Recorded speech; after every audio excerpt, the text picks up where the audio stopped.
ఆ ప్రాసెస్ జరగలేక ఇప్పుడు 2 టైమ్స్ నాకు వీసా రిజెక్ట్ అవ్వడం వల్ల 1 ఇయర్ దాకా ఆ ప్రాసెస్ జరగడానికి వీల్లేదు. ఆ వంక ఒక్కటి పెట్టుకొని నన్ను వదిలించుకొని రెండో పెళ్లి చేయాలని చూస్తున్నారు. ఇంట్లో మా అత్తయ్య, మా ఆడపడుచు ఇద్దరూ కలిసి నన్ను చిత్రహింసలు పెడుతున్నారు. నన్ను కొడుతున్నారు, తిడుతున్నారు. ఇంట్లో తినడానికి, ఉండడానికి గూడా ఉంచట్లేదు. నా భర్తతో నన్ను మాట్లాడనివ్వట్లేదు. ఆయన్ని ఇంట్లో ఉండనివ్వకుండా బయటికి పంపించేస్తున్నారు. నేను ఆయన్ని ఫోన్ చేసినా గూడా ఆయన ఫోన్ తీయట్లేదు. నా నా నంబర్ బ్లాక్‌లో పెట్టేశాడు. ఇంట్లో జరుగుతున్న ప్రతి విషయం నేను గరిగంటి సాయిబాబు గారికి మొత్తం చెప్తా వచ్చాను. అన్నీ "నువ్వు దేనిలో తొందరపడబాకమ్మా, నేను మాట్లాడతానని చెప్పి ఇప్పుడంతా భగవంతుని రాతమ్మ, చేసేదేం లేదని వెళ్ళిపోయారు.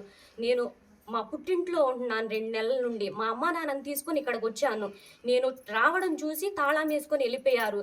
నేను చేసిన తప్పేంటి? నేను ఫోన్ చేస్తే తీయట్లేదు. నాకైతే నా భర్త కావాలి.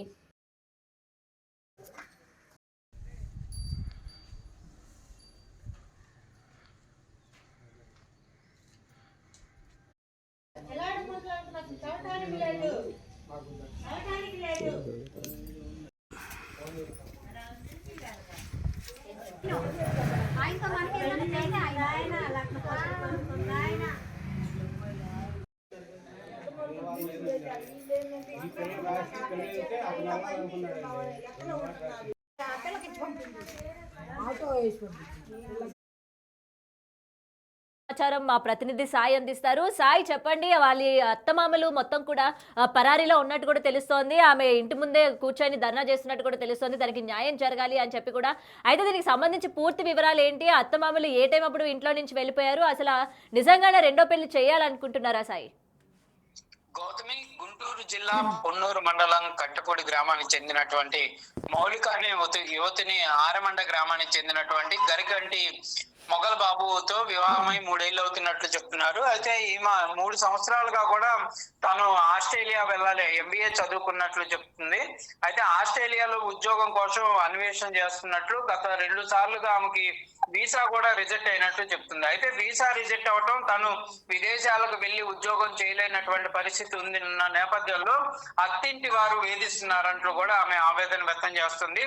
ఉద్యోగం లేదు కాబట్టి తన భర్తను వదిలేయాలంటూ కూడా అత్త వేధిస్తున్నట్లు, అదేవిధంగా అత్తతో పాటు భర్త, అదేవిధంగా వాళ్ళ చెల్లి ఎవరైతే ఉందో వాళ్ళందరూ కలిసి కూడా తనని వేధింపులకు గురి చేస్తున్నట్లు కూడా ఆమె అయితే ఆవేదన వ్యక్తం చేస్తుంది. అయితే ప్రధానంగా గత 3 నెలలుగా కూడా తనను పుట్టింట్లోకి వెళ్లి దించడం, భర్త పెదనాన్న అయినటువంటి ఆయన ఇద్దరి మధ్య కూడా ఈ సమస్యను పరిష్కారం చేస్తాననే విధంగా కూడా 3 నెలల నుంచి కూడా కాలయాపన చేయడం, ఈ పరిష్కారం చేయకపోవడంతో ఆమె ఈ రోజు ఉదయం సమయంలో భర్త ఇల్లు ఎక్కడైతే ఉందో అక్కడికి రావడం జరిగింది. ఆ సమయంలో ఇంటికి తాళం వేయటం గమనించినటువంటి మౌలిక అక్కడే ఉండి ఆందోళన అయితే ప్రస్తుతం కొనసాగిస్తుంది. తిరిగి తన భర్తతో కాపురానికి వెళ్లేలాగా కూడా అందరూ కూర్చొని మాట్లాడాలనే విధంగా కూడా కోరుతున్నటువంటి పరిస్థితి ఉంది. అదే విధంగా అత్తింటి వారి వేధింపులు ఏవైతే ఉన్నాయో అవి లేకుండా చూడాలనే విధంగా కూడా అక్కడ ఉన్నటువంటి గ్రామ పెద్దలతో కూడా ఆమె మాట్లాడేటటువంటి ప్రయత్నం చేయడం జరుగుతుంది. అయితే ఈ ఉదయం నుంచి ఆందోళన చేపడుతున్నటువంటి నేపథ్యంలో గ్రామంలో ఉన్నటువంటి అనేక మంది మహిళలు కూడా అక్కడికి చేరుకొని ఆమెకి సంఘీభావం తెలుపుతున్నారు. భర్తకు సంబంధించినటువంటి ఈ విషయం పైన కూడా స్థానికులు కూడా ఆగ్రహం వ్యక్తం చేస్తున్నటువంటి పరిస్థితులు ఉన్నాయి. ఎందుకంటే గతంలో పెళ్ళైనటువంటి పరిస్థితి ఉన్నప్పుడు కూడా మౌలిక తను గ్రామంలో ఉన్నటువంటి అందరితో కూడా కలివిడిగా ఉండేదనే విధంగా కూడా స్థానికంగా ఉన్నటువంటి వాళ్ళు చెప్తున్నారు. ఏదైనప్పటికీ మాత్రం ఉద్యోగం లేదు అనేటటువంటి ఒకే ఒక్క రీజన్ తో తనని ఇబ్బంది పెట్టడం ఎంతవరకు సమంజసం అనే విధంగా కూడా అక్కడ ప్రశ్నలు అయితే వస్తున్నటువంటి పరిస్థితి ఉంది. సాయి, ఇంకొక విషయం చెప్పండి, కేవలం ఉద్యోగం లేదు అన్న కారణమేనా, లేకపోతే వరకట్న వేధింపులు కూడా ఏమైనా ఉన్నాయా ఇందులోనే? అంటే ప్రధానంగా భర్త ఎలాంటి ఉద్యోగం చేయట్లేదు అనే విధంగా కూడా మౌలిక చెప్తుంది. తిను ఉద్యోగం చేసి సంపాదించగలదు అనే ఒకే ఒక ఉద్దేశంతోనే తనని వాళ్ళు పెళ్లి చేసుకున్నట్లు కూడా క్లియర్ గా తనైతే టీవీతో మాట్లాడుతూ చెప్పడం జరిగింది. ఆ ఉద్యోగం చేయలేకపోవటం, విదేశాలకు వెళ్లాల్సినటువంటి నేపథ్యంలో వీసాలు రిజెక్ట్ అవటం, ఇదంతా కూడా క్లియర్ గా భర్తకి గానీ అత్తకి నచ్చకపోవటం. అంటే ఈ అమ్మాయి కంపల్సరీగా ఉద్యోగం చేస్తేనే వాళ్ళు యాక్సెప్ట్ చేస్తామనే విధంగా చెప్తున్నారు అనే విధంగా చెప్తుంది. వరకట్న వేధింపులు చెల్లింపులకు సంబంధించి మాత్రం ఏం లేవంటుంది. కాకపోతే ఇంకా కట్నమైన ఉద్యోగమైన ఒకే విధంగా ఉంటుంది. అంటే ఈ అమ్మాయి సంపాదించి వాళ్ళ ఫ్యామిలీని పోషించే విధంగా లేదు కాబట్టి రిజెక్ట్ చేసి ఈ అమ్మాయిని వదిలించుకొని ఇంకో పెళ్లి చేసుకోవాలి, ఇంకో అమ్మాయి ఉద్యోగం ఉన్నటువంటి అమ్మాయిని పెళ్లి చేసుకోవాలనే విధంగా కూడా భర్త ఆలోచన చేస్తున్నట్లు కూడా క్లియర్ గా చెప్తుంది. అంటే ఇక్కడ చూడొచ్చు, భర్త ఎలాంటి కార్యక్రమాలు కానీ, భర్త ఉద్యోగం చేసేటటువంటి పరిస్థితులు కానీ అతను చేయకుండా ఈ అమ్మాయి మీద ఆధారపడటం, ఈ అమ్మాయి బాగా సంపాదిస్తే తను జలసాలు చేసేయచ్చు అనే విధంగా కూడా ఆలోచనలు అయితే భర్త ఉన్నట్లు కూడా క్లియర్ గా ఏమి మాటల ద్వారా అయితే అర్థమవుతుంది. ఏదైనప్పటికీ మాత్రం అత్తింటి వాళ్ళు కానీ భర్త కానీ ఎవరు కూడా అందుబాటులో గ్రామంలో లేరు. బిట్టి కూడా ప్రయత్నం చేసింది, వాళ్ళు ఎక్కడ ఉన్నారు ఏంటి అనేది తెలుసుకునేటటువంటి ప్రయత్నం చేసినా వాళ్ళైతే స్థానికంగా ఎక్కడ కూడా అందుబాటులో లేరు. కాబట్టి మరి వాళ్ళ వర్షం ఏంటి అనేది కూడా తెలియాల్సినటువంటి ఉంది. ప్రస్తుతానికైతే మాత్రం మౌలిక, అదేవిధంగా మౌలిక కుటుంబ సభ్యులు, అదేవిధంగా గ్రామంలో కొంతమంది మహిళలు మాత్రం ప్రస్తుతం ఈ బాబు వాళ్ళ ఇంటి దగ్గర మాత్రం ఆందోళన కొనసాగిస్తున్నారు. కంపల్సరిగా తన భర్త అత్తమావులు వచ్చి తన ఇంట్లోకి తీసుకువెళ్లే వరకు తను ఆందోళన కొనసాగిస్తాననే విధంగా కూడా మౌలిక అయితే క్లియర్ గా చెప్తున్నటువంటి పరిస్థితులు ఉన్నాయి. గౌతమి. రైట్ సాయి, అయితే ఇంకొక విషయం ఫైనల్ గా చెప్పండి. అత్తమామరు ఇంటి నుంచి పరారు అయిపోయినప్పుడు చుట్టుపక్కల వాళ్ళు ఎవరైనా కానీ వాళ్ళని చూడడం కానీ ఏమైనా చేశారా?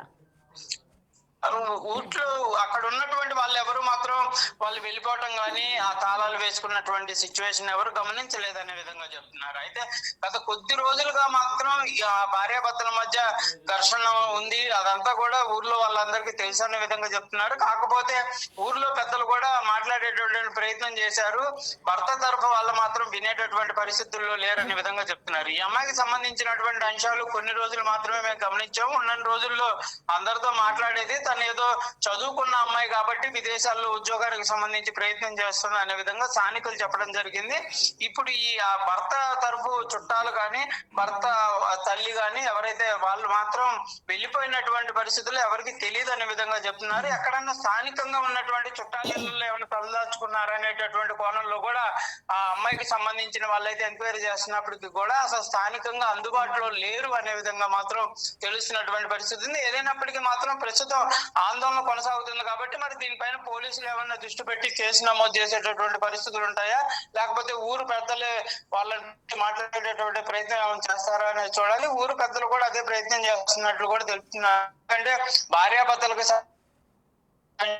మంచిది కాదని ఇన్ని రోజులు దాకా ఆ అమ్మాయి ఇప్పుడు వచ్చి గ్రామంలో ఇలా ఆందోళన చేపట్టడం ఇబ్బందికర పరిస్థితులు ఉంటాయి కాబట్టి కంపల్సరీగా మాట్లాడతాం అనే విధంగా కూడా గ్రామంలో ఉన్నటువంటి వాళ్ళు చెప్తున్నారు. ఏదైనా భర్త కానీ అత్త కానీ అందుబాటులోకి వస్తే కానీ ఈ పరిష్కారం జరిగేటటువంటి అవకాశం లేదు. మరి పోలీసులు కూడా తీసేటటువంటి అవకాశాలు అయితే కనిపిస్తున్నాయి.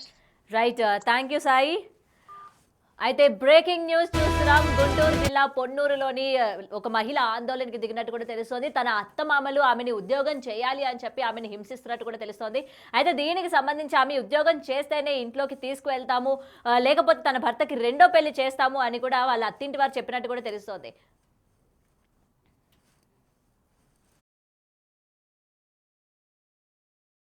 బాబుకి ఇచ్చి పెళ్లి చేశారు ఆరమండల. మాకు పెళ్ళై 2 సంవత్సరాలు అవుతుంది. 3 నెలల నుండి మేము ఆస్ట్రేలియా వెళ్దాం అనుకున్నాం. ఆ ప్రాసెస్ జరగలేక ఇప్పుడు 2 టైమ్స్ నాకు వీసా రిజెక్ట్ అవ్వడం వల్ల 1 ఇయర్ దాకా ఆ ప్రాసెస్ జరగడానికి వీలు లేదు. ఆ వంక ఒక్కటి పెట్టుకొని నన్ను వదిలించుకొని రెండో పెళ్లి చేయాలని చూస్తున్నారు. ఇంట్లో మా అత్తయ్య మా ఆడపడుచు ఇద్దరు కలిసి నన్ను చిత్రహింసలు పెడుతున్నారు. నన్ను కొడుతున్నారు, తిడుతున్నారు. ఇంట్లో తినడానికి ఉండడానికి కూడా ఉంచట్లేదు. నా భర్తతో నన్ను మాట్లాడనివ్వట్లేదు. ఆయన ఇంట్లో ఉండనివ్వకుండా బయటికి పంపించేస్తున్నారు. నేను ఆయన్ని ఫోన్ చేసినా కూడా ఆయన ఫోన్ తీయట్లేదు. నా నెంబర్ బ్లాక్లో పెట్టేశాడు. ఇంట్లో జరుగుతున్న ప్రతి విషయం నేను గరిగంటి సాయిబాబు గారికి మొత్తం చెప్తా వచ్చాను. అన్నీ నువ్వు దేనిలో తొందరపడవాకమ్మా, నేను మాట్లాడతానని చెప్పి ఇప్పుడు అంతా భగవంతుని రాతమ్మ, చేసేది ఏం లేదని వెళ్ళిపోయారు.